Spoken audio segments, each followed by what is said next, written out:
जो आप यहाँ खड़े हैं, मैं हजरात से गुजारिश करता हूँ कि तशरीफ बैठ जाए।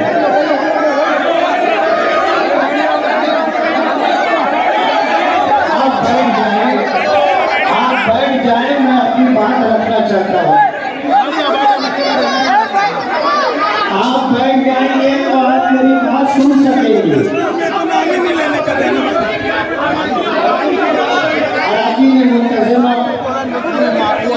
आज इस मौके पर हम लोग अपने सूबे महाराष्ट्र के लिए सदर, नायबीन सुदूर और खाजिन के इंतखाब के लिए जमा हुए।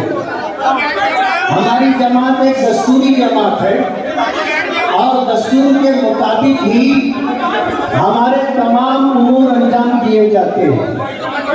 आज इस मजलिस में बात की इब्तिदा दस्तूर से हुई और किसी का नाम पेश किया जाए उससे पहले मैंने कुछ कहना चाहा था, तो मुझे ये जवाब दिया गया कि नाम पेश किए जाने से पहले किसी के कुछ कहने का मौका या बात कहने की इजाजत दस्तूर में नहीं। मैंने इस बात को कबूल किया कि जब ये दस्तूर है तो हमारी जमात दस्तूरी है, दस्तूर का एहतमाम, दस्तूर को मानने का एहतमाम होना चाहिए। लेकिन दूसरी गैर दस्तूरी बात की जा रही है कि सदर मोहतरम को ये पसंद है कि वो ऐसा कोई शख्स जिसका सियासत से ताल्लुक हो वो हमारी जमात का सदर ना रहे। मैं मुफ्ती मासूम साकिब साहब से पूछना चाहूँगा कि क्या ये दस्तूर में है? हमारा दस्तूर ये है कि हमारी जमात से ताल्लुक रखने वाला कोई भी शख्स किसी भी सियासी जमात से ताल्लुक रख सकता है। शर्त ये है कि वो सियासी जमात फिरका परस्त ना हो। ये हमारे दस्तूर में। आप दस्तूर की दुहाई देते हैं, दस्तूर के खिलाफ बात सदर मोहतरम की तरफ मंसूब करके कि सदर मोहतरम की पसंद है।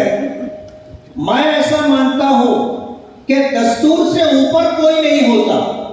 दस्तूर दस्तूर है और मौलाना बदरुद्दीन अजमल का हवाला देना, उनका अमल हमारे लिए दस्तूर नहीं है।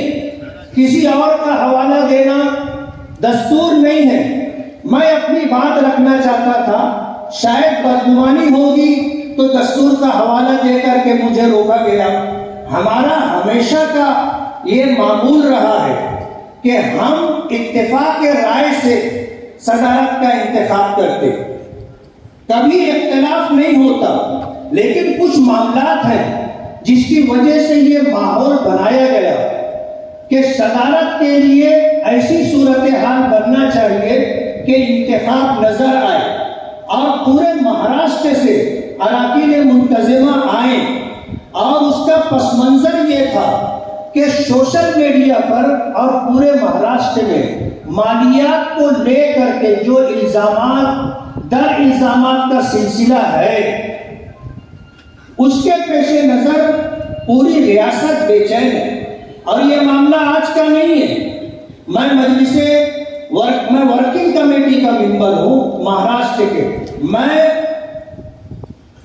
मरकज की जो है वर्किंग कमेटी का मेंबर हूं। जैसा मुफ्ती मासूद साहब जनरल सेक्रेटरी मरकजी जमीयत से उन्होंने इस बात का इजहार किया, तो मेरी बात सुनना चाहिए था। लेकिन आज मौलाना हलीमुल्लाह से मेरा कोई जाती इख्तिलाफ नहीं, और सबको पता है कि साल से मुझसे ये गुजारिश लोग करते थे, तकाजा करते थे कि आप सदारत के उम्मीदवार बने। मैंने हमेशा माजरत की। अल्लाह ने मुझे जो दिया है मेरे लिए उसी को संभालना मुश्किल है। महाराष्ट्र जैसी रियासत की सदारत का संभालना मेरे लिए दियानत की बात यह है कि मुमकिन नहीं था। मैंने हमेशा माजरत की। लेकिन आज हमारी जमीयत पर मालियात को लेकर के जो इल्जामात का सिलसिला है, उसका तस्फिया होना चाहिए। मौलाना हलीमुल्लाह साहब से माजरत के साथ मुझे मरहूम गुलजार आजमी रहमतुल्लाह अलैह ने जो बात कही है कि नोटबंदी के मौके पर एक बहुत बड़ी रकम दी गई और उसके बाद दफ्तर में एक बहुत बड़ी रकम थी जो लोगों की लाइनी में ले जाई गई, और ये करोड़ों की रकम, और आज तक उसका तस्फिया नहीं हो सका। मौलाना हलीमुल्लाह साहब से मेरी कोई जाती दुश्मनी नहीं है, लेकिन मैं जमात का एक वर्कर होने की हैसियत से आपको ये बताना चाहता हूँ कि हम 1 रुपया, 5 रुपया, 100 रुपया, 1000 रुपया, लाख रुपया लोगों से इकट्ठा करते हैं और जमीयत को ला करके देते हैं। अगर हिसाब व किताब में शफाफियत नहीं है तो मेरा ये अकीदा और ईमान है कि इंदल्लाह हमसे दास होगी। हम अगर मालियात के सिलसिले में कहीं भी खुर्द के मुर्तकिब होंगे और हमारी जमात पर इल्जामात लगाया गया, रियासत जाने दीजिए, मुंतजिमा जाने दीजिए, मैं वर्किंग कमेटी का मेंबर हूँ, हमें भी मुतमईन नहीं किया गया, हमसे भी छुपाया गया। हमने बार बार तकाजे पर एक मरतबा वर्किंग कमेटी में बात रखी, गोल जवाब दिया गया। मालियात के सिलसिले में अगर मौलाना हलीमुल्लाह साहब के मुतालिक इस तरह की बात है तो मैं मौलाना मुफ्ती मासूम साकिब साहब से ये कहना चाहता हूँ कि दस्तूर में ये बात है कि अगर किसी के ऊपर मालियात के ताल्लुक से इल्जाम है तो जब तक उसका तस्फिया ना हो जाए उसे जमात का कोई ओहदा नहीं दिया जा सकता, और ये गैर दस्तूरी बात है। इसलिए मैंने अपना फर्ज अदा किया, मेरी जिम्मेदारी थी, मैंने पूरी की।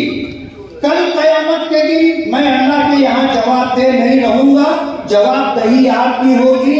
सलाम अलैकुम व रहमतुल्लाह।